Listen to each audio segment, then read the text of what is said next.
করি, ওই বউয়ের রান্নার দোষ করতে হবে। বউয়ের রান্নার দোষ করতে হবে, একটা টিভিকার লোক আছে না, কি মা রান্নাটা কেমন হয়েছে, ও তো একটু ঝাল কম দিলে হইতো, তা আজকে রান্নাটা কেমন হয়েছে দোষ করতে হবে। কিছু লোক আছে নিজের স্বার্থে দোষ ধরে বেড়ায়, তাদের বলুন চালন কিনা ঠিকের দোষ ধরে, চালন তোমার রাখতে কত চিত্র, আগে এই চিত্রগুলো বোঝাও, তারপরে বড় কথা বলো।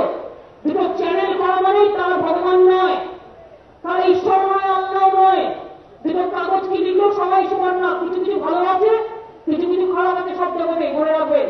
যারা উৎসাহ করে বেড়াচ্ছে তারা চায় যে আমরা জমির সিলিং তুলে দিই, অর্থাৎ গরিব মানুষরা ভেসে যায়, উনি একা ওয়ালমার্ট করবেন, আমরা করতে দেবো না। আমার ওয়ালমার্টের দরকার নেই, আমার গ্রামের মাঠের প্রয়োজন